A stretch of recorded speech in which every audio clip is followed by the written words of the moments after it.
আব্দুল আর কালাইয়া একে অপরকে অনেক ভালোবাসত, কিন্তু আব্দুল মুসলিম হওয়ায় কালাইয়ার পরিবার কখনোই তাকে মেনে নেয়নি। তাছাড়া একদিন ভাগ্যের দোষে নিজেরই প্রেমিকার বাবাকে খুনের দায়ে আব্দুলকে জেলে চলে যেতে হয়, আর সেখানেই কেটে যায় পাঁচটা বছর। তবে কি তাদের সব স্বপ্ন একেবারে ধুলোয় মিশে যাবে? তাদের কি আর কখনোই দেখা হবে না? তাছাড়া আব্দুল কি সত্যিই কালাইয়ার বাবাকে খুন করেছিল, নাকি এটা ছিল তার ভাগ্যের নির্মম পরিহাস? সেই সবই আমরা জানতে পারবো আজকের গল্প সিরাইয়ে। চলুন তাহলে আর দেরি না করে মূল গল্প শুরু করা যাক।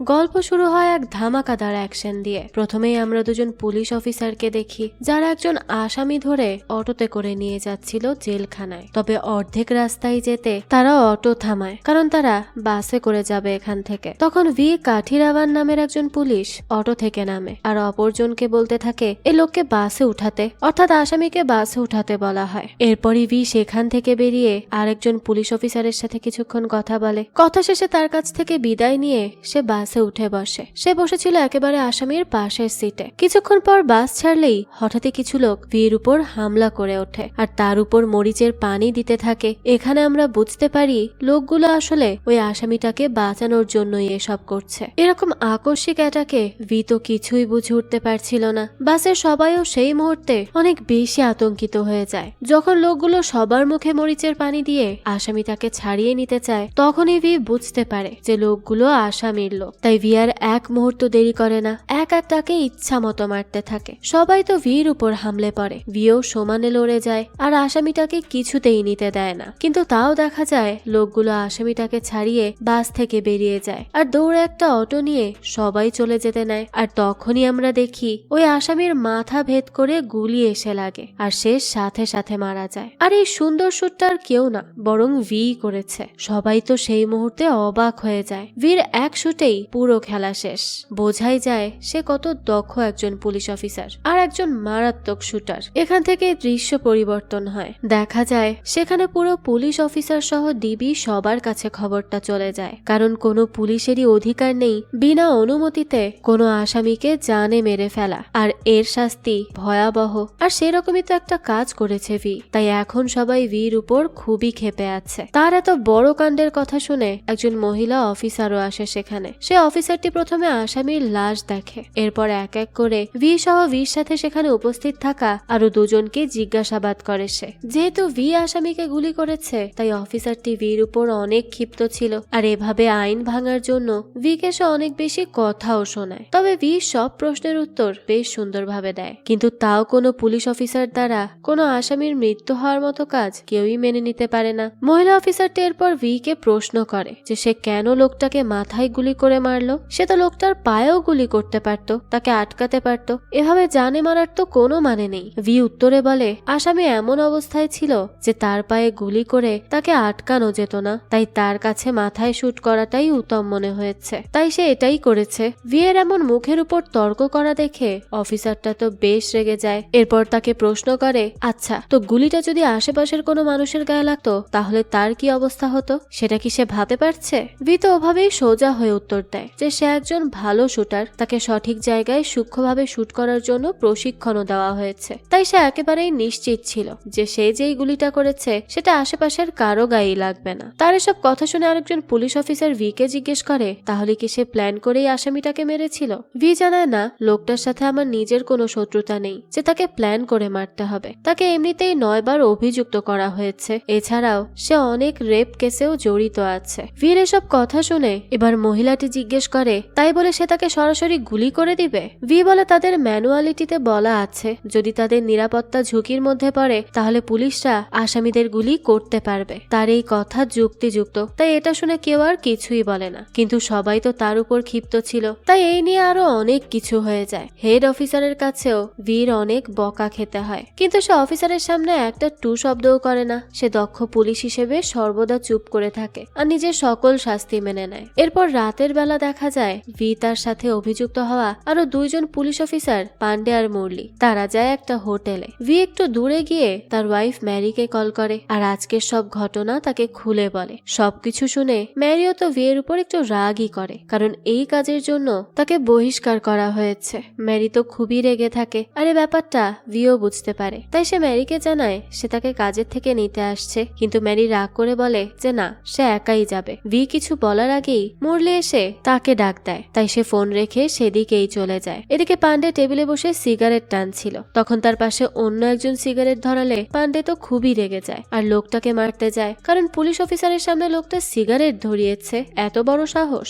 লোকটা তখন পান্ডেকে দেখিয়ে বলে যে সে নিজেও তো সিগারেট খাচ্ছে। পান্ডে এবার আরো রেগে যায় আর লোকটাকে খুব মারতে থাকে। তখনই সেখানে ভি আসে আর পান্ডের এমন কাজ দেখে সে পান্ডেকে ধমক দিয়ে সেখানেই বসিয়ে রাখে। এরপর ভি কিছুক্ষণ বন্ধুদের সাথে ড্রিঙ্ক করে চলে আসে সোজা বাসায় এসেই সে ধীরে ধীরে তার রুমে চলে যায়, যেখানে শুয়েছিল ম্যারি আর তাদের মেয়ে। তো এখানে আমরা জানতে পারি ভির একটা পরিপূর্ণ সংসার আছে। সে, ম্যারি আর তাদের ছোট্ট একটা মেয়ে। ম্যারি নিজেও একজন পুলিশ অফিসার, তো ভির মতে তার জীবনে তেমন কোনো কষ্টই নেই। তবে ম্যারি অনেক অভিমানী হওয়ায় ভির উপর রাগ দেখায় মাঝে মাঝে, কিন্তু দুজনকে প্রচুর ভালোবাসে, তাই ম্যারি যতই রাগ করুক না কেন ভির একটু যত্নতেই সে একদম গলে যায়। তো বোঝাই যায় তারা দুজন বেশ সুখে আছে। তবে সংসার ছাড়াও ভির আর একটা জীবন আছে, সেটা হলো তার পেশা। ভির সারা বছর ধরে পুলিশের চাকরি করছে, তাও সৎভাবে। এরই মাঝে তার অনেক নাম হয়েছে। আসলে মানুষের মানবতা দিয়েই মানুষ হওয়া যায়। কার পেশা কেমন সেটা বড় বিষয় না। নিজের প্রতিষ্ঠানে অনেক দুর্নীতি দেখেছে সে, কিন্তু নিজে সর্বদা সৎ আর সঠিক পথে থেকে কাজ করে যাচ্ছে। তো একদিন ভি পুলিশ স্টেশন থেকে বের হয়ে দেখতে পায় একজন পুলিশ বেশ মন খারাপ করে বাহিরে দাঁড়িয়ে আছে। এটা দেখে সে সাথে সাথে তার কাছে যায় আর জিজ্ঞেস করে কি ব্যাপার, তার কি হয়েছে, মন খারাপ কেন। পুলিশটা জানায় তার মা গুরুতর অসুস্থ। এই কথা শুনেই ভি বলে তাহলে সে ছুটি নিয়ে তার মার সাথে দেখা করতে যাচ্ছে না কেন, গেলেই তো পারে। তখন লোকটা বলে সে ছুটির জন্য আবেদন করেছিল, কিন্তু তাকে ছুটি দেওয়া হয়নি আর তার পাসপোর্টও আটকে রাখা হয়েছে। তার এই কথা শুনে এবার ভি নিজে লোকটাকে নিয়ে এয়ারের কাছে চলে যায় আর তার জন্য এয়ারের কাছে ছুটি চায়। তবে এয়ার কিছুতেই কাজ শেষ না হওয়া পর্যন্ত ছুটি দিতে চায় না। তখন ভি এয়ারকে বোঝায় আর ওই পুলিশটাকে ছুটি নিয়ে দেয়। এরপরে ভি এসকর্টে যোগ দেয়। এটা হলো কোনো আসামিকে জেল থেকে কোর্টে নিরাপদভাবে হাজিরা দেওয়ার জন্য পৌঁছে দেওয়ার দায়িত্ব। অর্থাৎ যেসব আসামিরা জেলে থাকে এবং প্রতি বছর কোর্টে গিয়ে তাদের হাজিরা দিতে হয়, আর সেখানে নিরাপদে পৌঁছে দেওয়াই হলো এসকর্ট পুলিশদের কাজ। ভি ওই পুলিশটার কাছ থেকে তখন বিদায় নিয়ে তার এসকর্টের কাগজটা নিয়ে বেরিয়ে আসে। তখন পান্ডে আর মুরলিও তার কাছে আসে আর জিজ্ঞেস করে সে কি এসকর্টে যোগ দিয়েছে নাকি। ভি জানায় হ্যাঁ, সে লম্বা এসকর্টে যোগ দিয়েছে। তখন পান্ডে বলে তারাও তার সাথে যোগ দিতে চায়, তাদের তার সাথে কাজ করতে ভালো লাগে। পান্ডের কথা শুনে ভিও তাদের দিকে কাগজটা এগিয়ে দেয় আর বলে এই কাগজে তাদের নাম লিখিয়ে দিতে এসকর্টের জন্য। এরপরই তারিখ অনুযায়ী ভিরা জেলখানায় গিয়ে পৌঁছায়। এরপর সেখানে গিয়ে তার কাগজ জমা দিতেই পুলিশ তাকে আসামিকে নেওয়ার জন্য পাঠিয়ে দেয়। এভাবে করেই প্রত্যেকটা পুলিশের দায়িত্বে একজন করে আসামি থাকে। এবার ভির দায়িত্বে পড়ে একজন খুনি আসামি আব্দুল রৌ, অর্থাৎ ভিকে নিজ দায়িত্বে নিরাপদভাবে আসামিকে নিয়ে আদালতে পৌঁছাতে হবে। ভি তখন আব্দুলকে একটু ভালো করে দেখে নেয়। তাকে দেখে তার কোনো মতেই খুনির আসামি বলে মনে হচ্ছিল না। তবে সে সেখানে এত কিছু না ভেবে আব্দুলকে নিয়ে সেখান থেকে বেরিয়ে যায়। সাথে পান্ডে আর মুরলিও থাকে। ভি সব ধরনের ফর্মালিটিস পূরণ করে আব্দুলকে পান্ডেদের কাছে দেয় চেক করার জন্য। পান্ডেও তখন আব্দুলকে চেক করে, কিন্তু তেমন কিছুই পায় না। তখন মুরলি আব্দুলকে জিজ্ঞেস করে সে তার টাকা কোথায় রেখেছে। আব্দুল জবাব দেয় তার কাছে কোনো টাকা নেই। যে কথা শুনে খুবই অবাক হয়ে যায় মুরলি। তখন পান্ডে আব্দুলকে জিজ্ঞেস করে তার কাছে টাকা নেই, তাহলে সে রাতের খাবার খাবে কিভাবে। আব্দুল বলে তার খাবার প্রয়োজন নেই, সে ক্ষুধার্ত থাকে না। আব্দুলের কথা শুনে এবার অনেক বেশি অবাক হয় তারা, তাই আর বেশি কিছু ঘাটতে চায় না কেউই। এরপর ভি আসলে তারা আব্দুলকে নিয়ে একটা সিএনজিতে করে বাস স্টেশনে চলে যাবে। তাদের অঞ্চল থেকে আদালত অনেক দূরে, তাই আদালতে পৌঁছানোর জন্য তাদেরকে একটা লম্বা সফর তৈরি করতে হবে। তাই বাসে ওঠার আগেই তারা কিছু খেয়ে নিতে চায়। ভি একটা হোটেলে যায় খাবার খেতে, কিন্তু পান্ডে আর মুরালি যায় না, কারণ তারা অন্য জায়গায় ড্রিঙ্ক করতে যাচ্ছে। ভি তাদেরকে মানা করে পুলিশের ইউনিফর্ম পরে পাবলিক প্লেসে এভাবে ড্রিঙ্ক না করার জন্য। তখন তারা দুজন জানায় সমস্যা নেই, তারা নর্মাল পোশাক নিয়ে এসেছে ব্যাগে করে। ভি তখন আর কিছুই বলে না, বুঝুন ড্রিঙ্ক করার কি লোভ। তো এরপর তারা দুজন চলে যায় সেখান থেকে, আর সে আব্দুলকে হাত কড়ি পরিয়ে একটা হোটেলের ভেতর বসে আর খাবার অর্ডার করে। ভি যখন খাবার খেতে ব্যস্ত হয়ে পড়ে, আব্দুল তখন বারবার আশপাশে তাকাতে থাকে। এই ব্যাপারটা লক্ষ্য করে ভি আব্দুলকে জিজ্ঞেস করে সে কি কিছু খাবে না। আব্দুল জানায় না। তখন ভি বলে সে টাকা দিবে। তখন আব্দুল ভির দিকে তাকায় আর বলে সে কি এক কাপ চা খেতে পারে। আব্দুলের কথা শুনে ভি এক কাপ চা অর্ডার করে দেয়। চা আসলে আব্দুল কোনো মতে চাটা খেয়ে শেষ করে আর একইভাবে আশেপাশে তাকাতে থাকে। ভি যখন খাবার শেষ করে বিল দিতে যাবে তখনই পেছন থেকে আব্দুল আস্তে করে উঠে চলে যাওয়ার জন্য, কিন্তু এক পা বাড়ানোর আগেই সেখানে পান্ডে আর মুরলি চলে আসে। আব্দুল তাই আবারও বসে যায়। বাস ছাড়ার সময় হয়ে যাওয়ায় তারা তখন তাড়াতাড়ি করে আব্দুলকে নিয়ে বাসের দিকে যায়। ভি মুরলি আর পান্ডেকে দেখে বুঝে যায় তারা এখন মাতাল অবস্থায় আছে। এসব দেখে সে অনেক বেশি হতাশ হয়, কারণ মাতাল অবস্থায় তারা তাদের কাজ ঠিক মতো করতে পারবে না। যাক, এরপরই তারা বাসে উঠে পড়ে সবাই। ভি আব্দুলকে একটা সিটে বসিয়ে সিটের সাথে হাত কড়া পরিয়ে দেয় আর নিজেও তার পাশে বসে পড়ে। বাস চলতে থাকে। রাত অনেক গভীর হওয়ায় বাসের সবাই ঘুমিয়ে পড়েছিল। ভিও হালকা ঘুমিয়ে পড়েছিল। হঠাৎই তার আব্দুলের কথা মনে পড়ে, তাই সে চোখ খুলে দেখে আব্দুল তখনও জেগে বাহিরে তাকিয়ে আছে। যেটা দেখে ভি আব্দুলকে বলে সে এখনো ঘুমাচ্ছে না কেন। আব্দুল বলে পুলিশদের সাথে বসলে আব্দুল ঘুমায় না। এর মানে আমরা বুঝতে পারি আব্দুলকে এর আগেও আদালতে নিয়ে যাওয়া হয়েছে, কারণ সে অনেক বছর ধরে জেলে ছিল। তাই ভি আব্দুলকে জিজ্ঞেস করে সে কয় বছর ধরে জেলে আছে। আব্দুল জানায় 5 বছর। যে কথা শুনে ভি বলে এত বছরেও কেউ তাকে জামিন দিতে আসেনি কেন। আব্দুল বলে তার আসলে কেউ নেই যে তাকে জামিন দিয়ে ছুটিয়ে নিয়ে যাবে, অর্থাৎ সে এতিম। কিন্তু ভি তো আব্দুলের কোনো কথাই বিশ্বাস করে না। তখন আব্দুল ভিকে বলে সে কি তাকে একটু উপকার করতে পারবে। ভি জিজ্ঞেস করে কি উপকার। আব্দুল বলে কাল তাকে যখন আদালতে নিয়ে যাওয়া হবে তখন যাতে তারা আব্দুলকে হাতে হাতকড়ি না পরায়। আব্দুলের কথা শুনে অবাক হয়ে যায় ভি আর বলতে থাকে ও তার পালানোর সুযোগ করে দিবে সে, তাই না। আব্দুল বলে না, সে পালাবে না। ভি তখন রেগে মেগে বলে আসামিকে হাতকড়ি পরিয়ে নিয়ে যাওয়া হয়, যদি সে সেটা পড়তে না চায় তাহলে তো তার খুন করার আগে এটা ভাবা উচিত ছিল, তাই না। এই কথা শুনে আব্দুল আর কিছুই বলে না, কিন্তু তখনও সে ঘুমায় না। এরপরই দেখা যায় বাসে কিছু লোক ওঠে। আব্দুল সেখানে তাকিয়ে দেখে একজন মহিলার চুলে গাজরা বাঁধা, আর এটা দেখতে দেখতেই আব্দুল তার অতীতে ডুব দেয়। আব্দুলের চোখে তখন চুলে গাজরা পরা একজন মেয়ের হাসি খুশি মুখটা ভাসছিল। আব্দুলও মেয়েটাকে কল্পনা করে করে হাসছিল। সময়টা ছিল এখন থেকে 5 বছর আগে, যেখানে আমরা আব্দুলকে সুস্থ স্বাভাবিক হাসি খুশি সাধারণ ছেলে হিসেবে দেখতে পাই। আব্দুলের বাবা নেই, তাই সে তার মায়ের সাথে একটা ছোট্ট মুদি দোকান চালায়। তারা মা ছেলে মিলে কোনো মতে জীবন যাপন করে। এই আব্দুলরা মুসলিম পরিবারের। তার মাকে অনেক বেশি ভালোবাসে সে। তবে আব্দুলের মায়ের একটা কাজ অনেক বিরক্ত লাগতো তার, আর সেটা হলো প্রতিদিন তার মা তার মৃত বাবার ছবির সামনে তার পছন্দের খাবার রেখে দিত। এর কোনো যুক্তি খুঁজে পেত না আব্দুল। তবে মাকে কিছু বললেও মা কখনো সেটা বন্ধ করতো না, তাই আব্দুল আর তার মাকে কিছুই বলে না। তখনকার সময় ওই গ্রামে শুধুমাত্র একটা টিভি ছিল, আর তার জন্য প্রতিদিন সন্ধ্যাবেলা গ্রামের প্রায় অর্ধেক মানুষ এসে বসে থাকতো সেই টিভিতে সিনেমা দেখার জন্য। সবাই বাইরে বসে একসাথে মুভি দেখতো। সেদিনও সবাই বসেছে সিনেমা দেখার জন্য। সেখানে আব্দুল একটা মেয়ের দিকে বারবার তাকাচ্ছিল। মেয়েটাও আব্দুলের দিকে তাকিয়ে হাসছিল। মেয়েটার নাম কালায়া। আব্দুল ছোটবেলা থেকেই কালায়াকে পছন্দ করত, আর এখনো করে। তো কিছুক্ষণ পর দেখা যায় কালায়া সবার জন্য চা নিয়ে আসে আর আব্দুলকেও দেয়। তবে এসব সিনেমা দেখে মোটেও মজা পাচ্ছিল না কালায়া আর তার বান্ধবীরা। তাই সে আব্দুলের কাছে আসে আর বলে একটা রোমান্টিক সিনেমা চালু করতে। এতগুলো মুরব্বী মানুষের মধ্যে কিভাবে একটা রোমান্টিক সিনেমা চালু করবে সে সেটাই বুঝতে পারে না। কিন্তু কালায়ার কথা রাখার জন্য আব্দুল টিভিতে একটা রোমান্টিক সিনেমা চালু করে। এটা দেখে তো কালায়া অনেক খুশি হয়ে যায়, আর সে খুশি মানে তো আব্দুলও খুশি। আসলে তারা দুজনই দুজনকে পছন্দ করে। তবে তাদের মধ্যে সবচেয়ে বড় বাধা হলো ধর্মের বাধা, কারণ আব্দুল একজন মুসলিম পরিবারের হলেও কালায়ারা ছিল হিন্দু পরিবারের, আর তাদের দুই পরিবারের মধ্যে সম্পর্কটাও খুব একটা ভালো ছিল না। তবে আব্দুল কালায়াকে প্রচুর ভালোবাসে, তেমন কালাইয়াও ভালোবাসে। আব্দুল সবসময় কালাইয়ার পিছু পিছু ঘুরতো, আর তাকে অন্য কোনো ছেলের সাথে দেখলে প্রচুর জেলাস হতো, আর এইসব দেখে কালাইয়া অনেক মজা পেত। এভাবে চলতে চলতে তাদের দুজনের ভালোবাসা একেবারে গভীরে চলে যায়। তারা দুজন ভালোই উপভোগ করছিল তাদের এই সুন্দর সুন্দর মুহূর্তগুলো। তো একদিন কজন লোক মিলে আব্দুলকে ডেকে পাঠায় টিভি নিয়ে এসে সেখানে সিনেমা চালু করতে। আব্দুল সেখানে টিভি নিয়ে গেলে কজন মাতাল লোক আব্দুলকে অ্যাডাল্ট ভিডিও ছাড়তে বলে। সেই লোকগুলোর মধ্যে কালাইয়ার দুলা ভাইও ছিল। সবাই মাতাল ছিল আর উল্টো পাল্টা কথা বলছিল। তাই আব্দুল ওই সব কিছু ছাড়তে না চাইলে সবাই এখন আব্দুলকে হুমকি দিতে থাকে, কিন্তু আব্দুল তো কারো কথাই শোনে না। সে সিনেমা চালু না করেই সেখান থেকে বেরিয়ে যায়। এটা দেখে কালাইয়ার দুলা ভাই তো খুবই রেগে যায় আর আব্দুলকে এক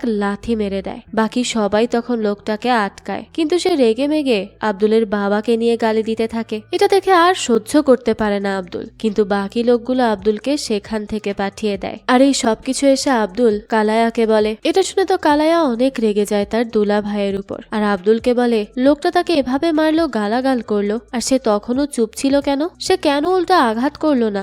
আব্দুল তো কিছুই বলতে পারে না। এদিকে আমরা কালায়ার বড় বোন কোনার দুলা ভাইকে দেখি। কালায়ার দুলা ভাই রেগে মেগে মাতাল হয়ে বাড়ি আসে আর তার বোনের সাথে জোড়াজোড়ি করতে থাকে। কোন তার হাজবেন্ডের উপর খুবই রেগে যায় আর তাকে বকাবকি করতে থাকে। তখন মাতাল হয়ে থাকা কোনার হাজবেন্ড কোনার গায়ে হাত তোলে আর তাকে মারধর করতে থাকে। কোনা তখন চিৎকার করতে থাকে, আর এই চিৎকার শুনে কালাইয়া তাড়াতাড়ি করে সেখানে যায় আর দেখে কোনার হাজবেন্ড তাকে ইচ্ছা মতো পিটাচ্ছে, যেটা দেখে কালাইয়া যায় তার বোনকে বাঁচাতে। কিন্তু কালাইয়ের দুলা ভাই এখন কালায়াকেও মারতে শুরু করে। দুই বোনের উপর রেগে নরপিচাসের মতো মারধর শুরু করে লোকটা। আব্দুল তখন এইসব দেখে তাড়াতাড়ি করে সেখানে এসে কালাইয়াকে বাঁচায়। আব্দুলকে দেখে কোনার হাজবেন্ড এখন আরো বেশি রেগে যায় আর তাকে সহ আঘাত করে। তখন তো আব্দুলের মাথা ফেটে রক্ত বের হতে থাকে। এটা দেখে তো কালাইয়া অস্থির হয়ে আব্দুলের কাছে এসে তাকে ধরে, কিন্তু আব্দুল তার হাত সরিয়ে সেখান থেকে চলে যায়। এদিকে আব্দুলের মার কাছে এসে একজন জানায় যে আব্দুল কালাইয়ার দুলা ভাইয়ের হাতে মার খেয়েছে। এ কথা শুনে আব্দুলের মা অস্থির হয়ে তাড়াতাড়ি ছুটে যায় সেখানে। রাস্তায় সে আব্দুলকে দেখতে পায়, আর তখন আব্দুলের অবস্থা দেখে আব্দুলের মা এবার কালায়াদের উপর খুবই রেগে যায়। তাই সে আব্দুলকে টেনে কালায়াদের বাড়িতে নিয়ে যেতে থাকে। আব্দুল তার মাকে আটকাতে চাইলেও তার মা তাকে টেনে কালায়াদের বাড়িতে নিয়ে যায় আর কালায়ার বাবাকে বলে তার মেয়ের জামাইয়ের সাহস কি করে হয় তার ছেলের গায়ে হাত তোলার। কালায়ার বাবা তখন বলে সে মাতাল ছিল। এবার তো আব্দুলের মা আরো রেগে যায়। তখন কোনার হাজবেন্ড এসে এবার আব্দুলের মাকেও গালাগাল করতে থাকে আর তাকে মারতে আসে। এটা দেখে আব্দুল আর কিছুতেই তার রাগ দমিয়ে রাখতে পারে না। সে রেগে মেগে তার কাছে গিয়ে তাকে ইচ্ছা মতো মারধর করতে থাকে। কেউ কোনোভাবেই আব্দুলকে আটকাতে পারছিল না। আব্দুলের মা তখন কোনো মতে তাকে ছাড়িয়ে সেখান থেকে নিয়ে আসে। রাতে আব্দুল শুয়ে শুয়ে এইসবই ভাবছিল, তখনই সেখানে কালাইয়া আসে আর আব্দুলকে ডাক দেয়। কালাইয়াকে দেখে আব্দুল তার মার দিকে তাকিয়ে কালাইয়ের কাছে গিয়ে জিজ্ঞেস করে যে সে এত রাতে এখানে কি করছে। কালাইয়া তখন আব্দুলের কাছে ক্ষমা চায়। আব্দুল কালাইয়াকে সেখান থেকে চলে যেতে বলে, কারণ তার মা দেখে নিলে খবরই আছে। তবে কালাইয়া তো যায় না। তখন আব্দুল কালাইয়াকে নিয়ে বাহিরে যায় আর একটা জায়গায় গিয়ে বসে। কালাইয়া তো অনেক বেশি কান্না করছিল আব্দুলের জন্য। আব্দুল তখন তাকে বলে তাদের সম্পর্ক কেউ কখনো মেনে নিবে না, তাদের আর এটা নিয়ে এগোনো উচিত না। তার এই কথা শুনে কালাইয়া আরো ভেঙে পড়ে আর আব্দুলকে বলে তাকে নিয়ে পালিয়ে যেতে আর তাকে বিয়ে করে নিতে, পরে তারা সব সামলে নিবে। আব্দুল তো কিছুই বলতে পারে না, সেও কালাইয়াকে ছাড়া বাঁচতে পারবে না। তবে এখন আর পরিস্থিতি তেমন নেই, তাই সে কালাইয়াকে সেখান থেকে চলে যেতে বলে। তারা দুজনই তখন খুব কান্না করছিল। আব্দুল নিজের মনকে শক্ত করে কালাইয়াকে চলে যেতে বলে। কালাইয়া তখন কাঁদতে কাঁদতে সেখান থেকে চলে যায়। তবে সে আবারও ফিরে এসে আব্দুলকে শক্ত করে জড়িয়ে ধরে আর তাকে ছেড়ে যেতে মানা করে। এইসব অতীত ভেবে ভেবে আব্দুলের চোখে পানি চলে আসে। বর্তমানে আব্দুলরা তখনও বাসে বসেছিল। যাত্রা আরো দূর পথের হওয়ায় বাস কিছুক্ষণের জন্য একটা জায়গায় থামে, নাস্তা পানি করার জন্য আর কি। তখন ভিও ঘুম থেকে জেগে যায় আর পাশে তাকিয়ে দেখে আব্দুল তখনও জেগে আছে। এরপর তারা তাকে নিয়ে বাস থেকে বেরিয়ে আসে। সেখান থেকে নেমে আব্দুল বলে সে ওয়াশরুমে যেতে চায়। ভিও তখন পান্ডে আর মুরলিকে বলে আব্দুলকে ওয়াশরুমে নিয়ে যেতে। মুরলি তখন আব্দুলকে শক্ত করে হাত করে পরিয়ে নেয় আর সে ওয়াশরুমে ঢোকার আগে পান্ডে ওয়াশরুমে ঢুকে সব জায়গায় চেক করে যে কোথাও পালানোর কোনো জায়গা আছে কিনা। সবকিছু ঠিকঠাক দেখে তারা আব্দুলকে ভেতরে যেতে দেয়। ভেতরে যাওয়ার পরই আমরা দেখি আব্দুল আশেপাশে খুঁজতে থাকে পালানোর কোনো জায়গা আছে কিনা, কিন্তু কিছুক্ষণ পরই আব্দুল আবারও শান্ত হয়ে বসে পড়ে। এরপর আব্দুল বেরিয়ে আসলে মুরলি তাকে নিয়ে বাসের ভেতর চলে যায় আর পান্ডে একটু বাহিরে যায়। সে একটু দূরে গিয়ে দাঁড়াতেই একটা লোকের সাথে ঝামেলা লেগে যায় তার। এক পর্যায়ে পান্ডের সাথে লোকটার মারামারি লেগে যায়। সেই সময় আরো অনেকে এসে পান্ডের উপর হামলা করে। এটা দেখে মুরলি তাড়াতাড়ি করে আব্দুলকে বাসে রেখে নেমে যায় আর পান্ডেকে থামায়। ভি সেখানে এসে সবকিছু ঠিক করে। এরপর হঠাৎই তার আব্দুলের কথা মনে পড়ে। তখন সে মুরলির দিকে তাকায় আর জিজ্ঞেস করে আসামি কোথায়। মুরলির তখন মনে পড়ে সে তো আব্দুলকে একা বাসে রেখে এসেছে, তাও কোনো রকম হাতকড়ি পরানো ছাড়া, সাথে বন্দুকও সে বাসে রেখে এসেছে। এই কথা শুনে তো সবার মাথায় হাত। ভি রেগে মেগে মুরলিকে মারতে থাকে। এরপরে তারা দৌড়ে বাসের ওখানে যায়, কিন্তু তাদের বাস আগেই ছেড়ে দিয়েছিল। এবার তো অনেক বেশি ভয় পেয়ে যায় তারা। তাড়াতাড়ি করে অন্য একটা বাস নিয়ে ওই বাসের পিছু করতে থাকে। একটা সময় তারা তাদের বাসটাকে পেয়েও যায় আর সেটাকে থামিয়ে বাসের ভেতর চলে যায়। কিন্তু বাসের ভেতর যেয়ে দেখে সেখানে আব্দুল সহ বন্দুক কিচ্ছু নেই। অর্থাৎ তারা যা ভয় পেয়েছিল সেটাই হয়েছে, আব্দুল পালিয়েছে। এটা দেখে তো আর মাথা কাজ করছিল না বীর। সে এবার পান্ডের উপর খুবই রেগে যায়, কারণ পান্ডে যেখানে সেখানে ঝামেলা বাঁধিয়ে দেয়, আর সেই ঝামেলার জন্য আজকে আব্দুল পালিয়েছে। কিন্তু এর কিছুক্ষণ পরই বীরা খবর পায় এখানের আশেপাশের একটা থানায় আব্দুলকে পাওয়া গেছে, অর্থাৎ আব্দুল নিজেই পুলিশ স্টেশনে গিয়ে নিজেকে ধরা দিয়েছে। এটা শুনে বীরা তখনই তাড়াহুড়ো করে সেখানে চলে যায়। ওই পুলিশ স্টেশনে আসলেই আব্দুল ছিল, সাথে তাদের বন্দুক। সেখানকার ইন্সপেক্টর কাঠাই এসে পান্ডেদের বকাবকি করে যে তারা একটা আসামিকে ঠিকভাবে রাখতে পারে না। পান্ডেরা তখন কাঠাইয়ের কাছে ক্ষমা চায়। তখন কাঠাই বুঝতে পারে পান্ডেরা ড্রিঙ্ক করেছে। এটা দেখে সে তাদেরকে আরো ধিক্কার দিতে থাকে, যেভাবে পুলিশ হয়েও অন ডিউটিতে ড্রিঙ্ক করার জন্য। সে তো রেগে মেগে এবার তাদের এআরকে কল দিতে যায় পান্ডেদের রিমান্ডে নেওয়ার জন্য। তখনই পান্ডে আর মুরলি কাঠাইয়ের কাছে ক্ষমা চায় আর বলে তারা দুজন শুধু ড্রিঙ্ক করেছে, ভি ড্রিঙ্ক করেনি। কাঠাই তখন ভির দিকে তাকায়। ভিকে দেখে আসলে একটা প্রকৃত পুলিশ মনে হচ্ছিল, কারণ সে যেমন পুলিশের পোশাক পরেছে তেমন সম্মানও করেছে। তখনই আব্দুল উঠে এসে কাঠাইকে বলে এখানে পুলিশদের কোনো দোষ নেই, সেই পালিয়ে এসেছে। এ কথা শুনে কাঠাই অবাক হয় আর বলে এখন কি আসামি হয়ে পুলিশদের জন্য রায় দিবে নাকি সে? সবাই তো তখন চুপ হয়ে যায়। এরপর কাঠাই বসে বন্দুক নিয়ে পান্ডেকে জিজ্ঞেস করে যে বন্দুকের গুলি কোথায়। তখন পান্ডে বলে সবগুলো গুলি সে বন্দুকে লোড করে রেখেছে। এ কথা শুনে খুবই অবাক হয়ে যায় কাঠাই, আর চেক করে দেখে আসলেই বন্দুকে গুলি লোড করা। এই বন্দুকটা শুধুমাত্র বড় কোনো শিকারে ব্যবহার করা হয়, এভাবে গুলি লোড করে রাখলে অনেক রিস্ক থাকে। তখন পান্ডে বলে আব্দুল মুসলিম, অর্থাৎ মুসলিম আসামিদের গুলি মারলে কোনো সমস্যা হবে না। এই কথা শুনে কাঠাই স্তব্ধ হয়ে যায়, আর কিছুক্ষণ পর জবাব দেয় যে সেও একজন মুসলিম, এখন কি তারা তাকেও গুলি করবে? কাঠাইয়ের কথা শুনে এবার পান্ডে মাথা নিচু করে নেয়। তখন কাঠাই আর কিচ্ছু না বলে ভিকে তাদের বন্দুক দিয়ে দেয় আর সেখান থেকে চলে যেতে বলে। তারা তিনজনের পর আব্দুলকে নিয়ে স্টেশন থেকে বেরিয়ে পড়ে। রাস্তা দিয়ে হাঁটার সময় তাদের পেছন থেকে একটা পুলিশের গাড়ি এসে তাদের সামনে থামে। তখনই আমরা দেখতে পাই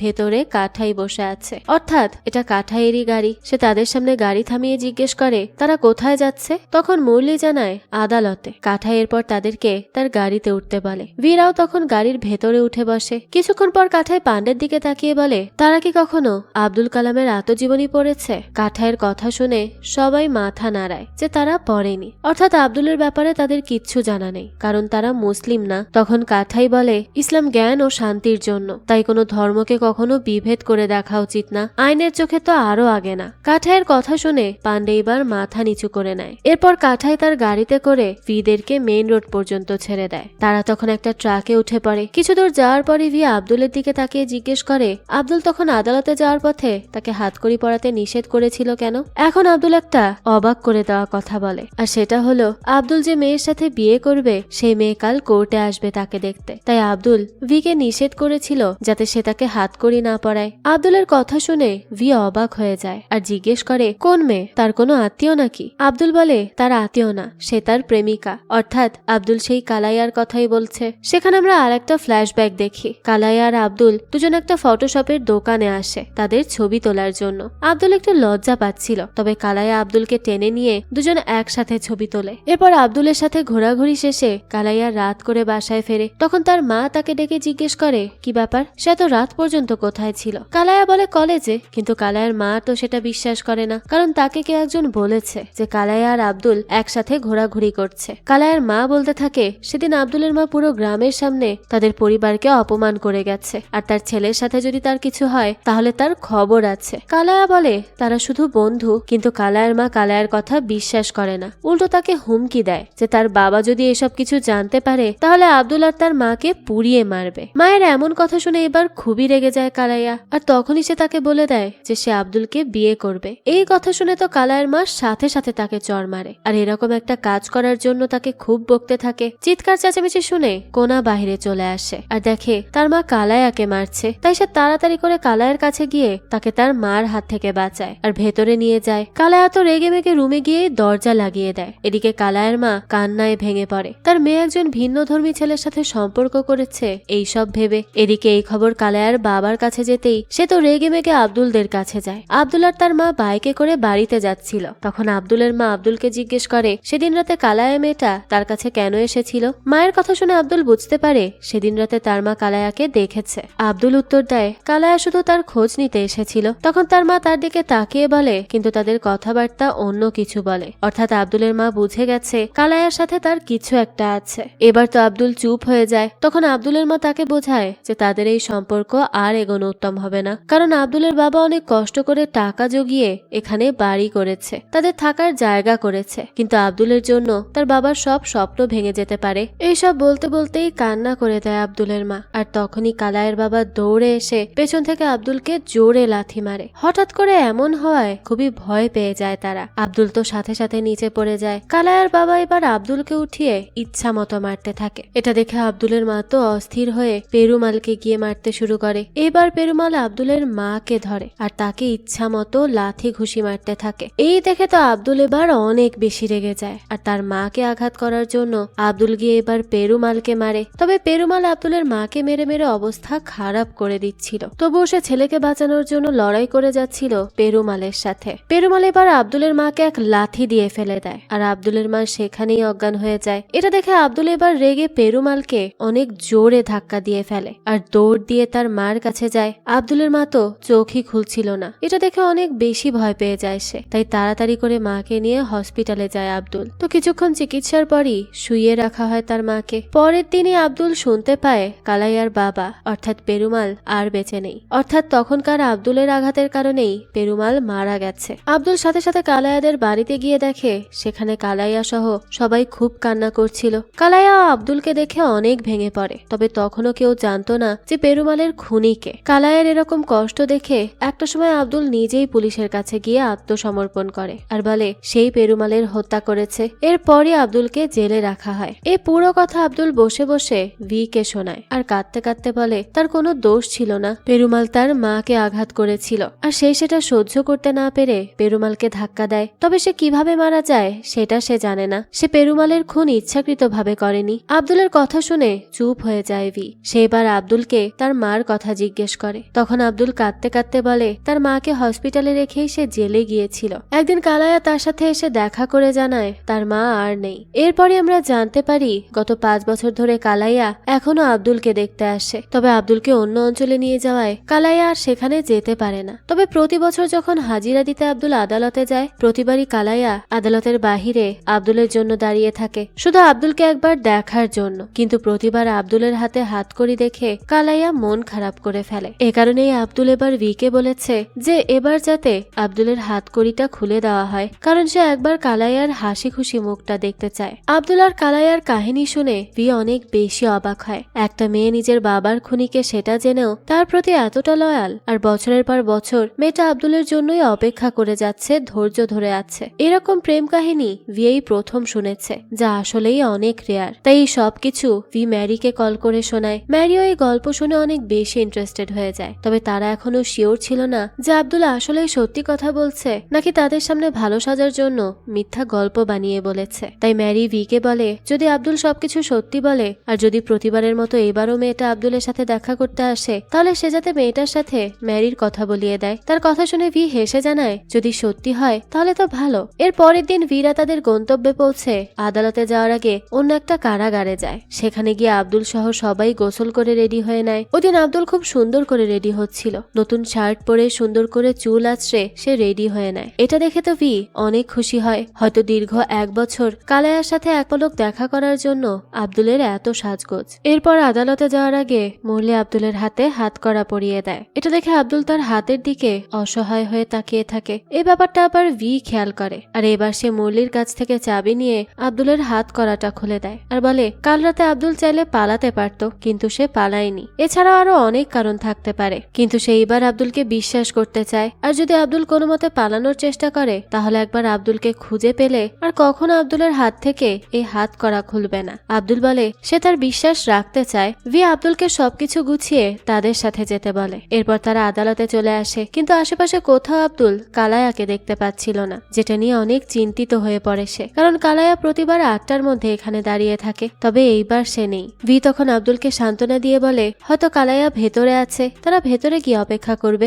কিন্তু আব্দুল ভেতরে যেতে চায় না, কারণ কালাইয়া সবসময় এখানেই দাঁড়িয়ে থাকে। তো এরপর আরো কিছুক্ষণ অপেক্ষা করার পরেও কালাইয়ার কোনো দেখা মিলছিল না। এইবার পান্ডে আর মুরলি মিলে রেগে মেগে আব্দুলকে ভেতরে নিয়ে যেতে চায়। তখন আব্দুল তাদের পায়ে পড়ে বলে আর কিছুক্ষণ এখানে অপেক্ষা করার জন্য, কিন্তু ভি তখন আব্দুলকে বুঝিয়ে শুনিয়ে ভেতরে নিয়ে যায়। এরপর ভি একটা দারোয়ানকে গোপনে টাকা দিয়ে বলে বলে তাদের শুনানি যাতে তাড়াতাড়ি দেওয়া হয়। দারোয়ান বলে কাজ হয়ে যাবে। এই বলে সে সেখান থেকে চলে যায়। এদিকে আব্দুল এখনো কালাইয়ের অপেক্ষাতেই সেখানে তাকিয়ে আছে। আর কিছুক্ষণ পরই দেখা যায় কালাইয়া এসে সেখানে উপস্থিত হয়। আব্দুল তখন খুশি হয়ে কালাইয়াকে তার হাত দেখায়, অর্থাৎ এইবার আব্দুলের হাতে হাতকড়ি নেই। দূর থেকে কালাইয়া আব্দুলকে দেখে অনেক খুশি হয়। আব্দুল তাকে তার কাছে আসতে বলে, কিন্তু কালাইয়া আসে না। আর ভিও তখন কালাইয়াকে দেখে অনেক খুশি হয়। তাহলে আব্দুলের বলা সবকিছু সত্য ছিল। ভি এবার নিজে কালাইয়ার কাছে গিয়ে তার সাথে কথা বলে আর তাকে আব্দুলের কাছে যেতে বলে। কালাইয়া তো নিজের চোখকেই বিশ্বাস করতে পারছিল না, কারণ এত বছরে কখনো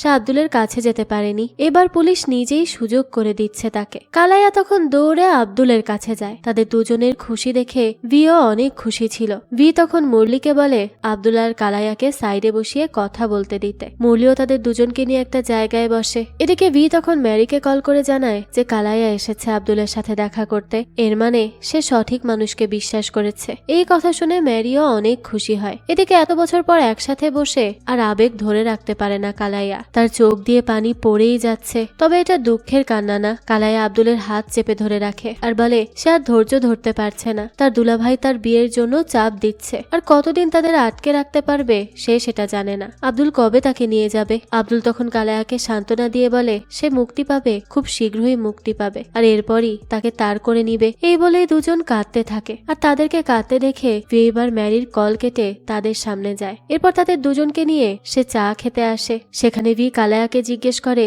এত বছরেও সে কেন আব্দুলের জন্য একটা লয়ার নিয়োগ দেয়নি। লয়ার নিলেই তো আব্দুল ছাড়া পেয়ে যেত। তখন কালাইয়া জানায় সে একবার তাদের গ্রামের একজন লয়ারের সাথে কথা বলেছিল আব্দুলের ব্যাপারে, আর সেই খবর তার দুলাভাইয়ের কাছ পর্যন্ত পৌঁছাতেই তার দুলাভাই বাড়িতে এসে তাকে সহ তার মা বোনকে পিটায়। এরপর সে আর কিচ্ছু করতে পারেনি। ভি এবার আব্দুলকে প্রশ্ন করে সেদিন রাতে যে বন্দুক নিয়ে বাস থেকে নেমে পালাতে চেয়েও আবার সে ধরা দিল কেন? আব্দুল বলে সে সেদিন পালাতে চেয়েছিল, তবে তার মাথায় তখন আসে যদি তখন আব্দুল পালিয়ে যেত তাহলে কোনো না কোনোদিন পুলিশ তাকে ধরে নিত, আর এরপর তাকে সারা জীবন জেলে পড়ে থাকতে হতো। তাই সে তার সিদ্ধান্ত বদলেছে। এদিকে কথা বলতে বলতে আব্দুলের হাজিরার সময় হয়ে যায়। তাই ভি আব্দুল আর কালাইয়াকে নিয়ে সামনে যায়। যাওয়ার আগে ভি আব্দুলকে শিখিয়ে দেয় সে যাতে ভেতরে গিয়ে বিচারকের সামনে বলে যে সে তার খুনের শিকার নিজে করেছে এবং তার জন্য 5 বছর জেলও খেটেছে। ওই খুনে তার কোনো দোষ ছিল না, আর সে এখন জামিন পেয়ে তার জীবনকে নতুন করে শুরু করতে চায়। ভির কথা শুনে বিচারককে এভাবে বললে কি সে মানবে? ভি তখন তাকে সান্ত্বনা দেয় যে সে 5 বছর জেলে ছিল, এখন আর তার কোনো শাস্তি নেই, কিন্তু জামিন পেতে হলে তাকে বিচারককে সব বিশ্বাস করাতে হবে। তার কথা শুনে এবার কিছুটা সাহস পায় আব্দুল, কিন্তু আদালতে যাওয়ার আগে সে ভিকে বলে সে একবার নামাজ পড়তে চায়। ভি এই কথা শুনে অবাক হয়ে যায়। এরপর তাকে সেখানে নামাজ পড়ার জায়গা করে দেয়। আব্দুলও সেখানে নামাজ পড়া শুরু করে। তার পাশে দাঁড়িয়ে থাকে ভি। এদিকে কালাইয়া তার ধর্ম অনুযায়ী ঈশ্বরের কাছে প্রার্থনা করতে থাকে আব্দুলের জন্য। এরপর তারা সবাই বিচারকের রুমের বাইরে গিয়ে দাঁড়ায়। ভি আব্দুলকে অনেক কিছু শিখিয়ে দেয় ভেতরে গিয়ে বলার জন্য, আর ভেতরে সে কালাইয়াকে সাথেও নিয়ে যেতে বলে। এটা শুনে পান্ডে কালাইয়াকে আটকে দেয়, কারণ ভেতরে আসামি ব্যতীত কারো যাওয়ার অনুমতি নেই, এতে করে পুলিশদের চাকরি যেতে পারে। তবে ভি এই সবকিছু শোনে না। সে পান্ডেকে বলে যদি আব্দুলের কারণে তাদের কোনো ক্ষতি হয় তাহলে সেই দায়ভার ভি নিবে। এখন আর কিচ্ছু বলে না পান্ডে। এরপর আমরা দেখি আব্দুল আর কালাইয়া ভেতরে ঢুকেই বিচারকের পায়ের সামনে শুয়ে পড়ে আর খুব কাঁদতে থাকে। এটা দেখে বিচারক থতমত খেয়ে যায় আর তাদের উঠতে বলে। তারা দুজন কাঁদতে কাঁদতে উঠে ভির শিখিয়ে দেওয়া সবকিছু বলতে থাকে। এদিকে ভি বাইরে দাঁড়িয়ে চিন্তা করছিল যে না জানি কি হতে চলেছে। কিছুক্ষণ পরই আব্দুল আর কালাইয়া কাঁদতে কাঁদতে বের হয়। ভি ভাবে হয়তো কোনো কাজ হয়নি, কিন্তু কালাইয়া কাঁদতে কাঁদতে বলে বিচারক রাজি হয়ে গেছে পরের হাজিরায় আব্দুলকে জামিন করানোর জন্য, আর সেই খুশিতেই তারা কাঁদছে। এটা শুনে ভি সহ সবাই অনেক বেশি খুশি হয়ে যায়। সে তখন স্বস্তির নিঃশ্বাস ফেলে। আব্দুল আর কালাইয়া খুশিতে ভিকে জড়িয়ে ধরে খুব কাঁদতে থাকে। তখন বিচারক ভিকে ডেকে তার হাতে কিছু টাকা দেয় আর বলে এই টাকা দিয়ে যাতে সে আব্দুল আর কালাইয়াকে বিরিয়ানি খাওয়ায়। এরপর সেখান থেকে বেরিয়ে কালাইয়া বলে প্রতিবার আদালত থেকে বেরিয়ে সে মন্দিরে যায় আব্দুলের জন্য প্রার্থনা করতে, এইবারও সে যেতে চায়। এই কথা শুনে ভি এইবার নিজে কালাইয়া আর আব্দুলকে মন্দিরে দিয়ে আসে। মন্দিরে যাওয়ার সময় কালাইয়া ভিকে জিজ্ঞেস করে সে কি ঈশ্বরকে মানে না? ভি হেসে বলে সে মানে, তবে তার জীবনে তেমন কোনো দুঃখ নেই যেটার জন্য তাকে প্রার্থনা করতে হবে। এবার কালাইয়া আর আব্দুল মিলে মন্দিরে চলে যায়। কালাইয়া মন্দিরে আব্দুল সহ এবার ভির জন্য প্রার্থনা করে, যেটা দেখে ভি খুব খুশি হয় আর কালাইয়ার মাথায় হাত বুলিয়ে দেয়। এরপর তারা সবাই মিলে বিরিয়ানি খেতে আসে। কালাইয়া আর আব্দুল তো অপেক্ষা করছে কবে আব্দুল মুক্ত হবে আর তারা বিয়ে করবে। এরই মাঝে ভি ম্যারির কাছে কল করে আর কালাইয়া এবং আব্দুলের সাথে কথা বলিয়ে দেয়। সব কাজ শেষ শেষে বীরা এবার আব্দুলকে নিয়ে আবারও জেলে চলে যাওয়ার জন্য রওনা দেয়। কালাইয়াও বিদায় নেয়। এইবারের বিদায়ে কালাইয়া বা আব্দুলের কারোরই কষ্ট ছিল না। এইবারের বিদায় পুরোটাই ছিল আনন্দের আর অপেক্ষার। কালাইয়া খুশি মনে তার বাড়িতে যায় আর কোনাকে গিয়ে আব্দুলের জামিনের ব্যাপারে জানায়। সে এত বছর পর বোনের মুখে হাসি দেখে অনেক বেশি খুশি হয়ে যায় আর তাকে জড়িয়ে ধরে। এদিকে আব্দুলও খুশি মনে তার জেলখানার সব বন্ধুদের বলতে থাকে তার জামিনের কথা। দেখতে দেখতে ওই দিনটা চলেই আসে। তবে তার আগে ভি জানতে পারে ওই দিন তার অন্য জায়গায় জরুরি কাজ আছে, অর্থাৎ সে আব্দুলের সাথে সেদিন আদালতে যেতে পারবে না। এ কথা শুনে অনেক বেশি দুশ্চিন্তায় পড়ে যায় ভি, কারণ সে আব্দুলকে কথা দিয়ে রেখেছিল যে ওই দিন সে আব্দুলের সাথে উপস্থিত থাকবে। আর এরপরই কালাইয়া এবং আব্দুলের বিয়ে সে নিজে দাঁড়িয়ে দিবে। হাজিরার দিনে আব্দুল খুশি মনে রেডি হয়, কিন্তু সে দেখে তাকে নিতে এবার ভি আসেনি। এই দেখে তো তার মন অনেক খারাপ হয়ে যায়। তবে কিছু করার নেই, তাই অন্য পুলিশদের সাথেই যেতে হয় তাকে। অন্যদিকে আমরা কোনা আর কালাইয়াকে দেখি। কোনা এখানে কালাইয়ার ব্যাগপত্র গুছিয়ে দিচ্ছিল, কারণ আজ আব্দুলের জামিন হওয়ার পর কালাইয়ার আব্দুল পালিয়ে যাবে আর সেটারই সাহায্য করছিল কোনা। মনে চাপা কান্না আটকে রেখে সে কালাইয়াকে কিছু টাকা দেয় আব্দুল কাজ না পাওয়া পর্যন্ত চলার জন্য। এরপর সবকিছু গুছিয়ে সে কালাইয়াকে জড়িয়ে ধরে কাঁদতে থাকে। আর তখনই সেখানে তার হাজবেন্ড এসে কালাইয়াকে এক লাথি মারে আর ইচ্ছা মতো মারতে থাকে, কারণ সে কালাইয়ার ব্যাপারে জেনে গিয়েছিল। কোনা এবার ভয়ে কান্না করতে করতে বাহিরে গিয়ে গ্রামের সবাইকে ডাকে। এদিকে আদালতে পৌঁছে যায় আব্দুলরা। তবে এবারও আব্দুল কালাইয়াকে সেখানে দেখতে পায় না, তাই তো সে অনেক বেশি চিন্তিত হয়ে পড়ে। পান্ডে আদালতের ভেতরে গিয়ে দেখে এইবারের বিচারকও আলাদা, অর্থাৎ এর আগের বার যে আব্দুলকে বলেছিল জামিন দিবে সেইবার নেই। এটা দেখে অনেক বেশি টেনশনে পড়ে যায় পান্ডে, তাই সে তাড়াতাড়ি করে ভিকে কল করে। এদিকে আব্দুলকে ভেতরে নিয়ে যাওয়া হয়। এইবারের বিচারক প্রতিবারের মতো আব্দুলকে দ্বিতীয় হাজিরার তারিখ বলে দেয় শুধু, অর্থাৎ তাকে এখনো জামিন করানো হয়নি। এটা দেখে আব্দুল এবার সবার সামনে বিচারকের পায়ে পড়ে যায় আর কান্না করতে করতে তার জামিনের কথা বলে। ততক্ষণে কাজ ম্যানেজ করে ভি সেখানে চলে আসে। ভেতরে গিয়ে সে এইসব কিছু দেখে নিজে যায় বিচারকের সাথে কথা বলতে, তবে কোনো লাভই হয় না। উল্টো বিচারক ভিকে অপমান করে হুমকি দিয়ে সেখান থেকে চলে যেতে বলে। ভি কিছু না বলে সেখান থেকে বেরিয়ে যায়। এদিকে আব্দুলও অনেক বেশি কষ্ট পাচ্ছিল। এতদিনে একটা আশার আলো পেয়েও সেটা এক নিমিষে নিভে গেল। ভি তখন আব্দুলের কাছে গিয়ে কালাইয়ের ব্যাপারে জিজ্ঞেস করে, কিন্তু আব্দুল জানায় কালাইয়া এখনো আসেনি। এটা শুনে চিন্তিত হয়ে পড়ে ভি। এদিকে অন্য এসকর্ট অফিসাররা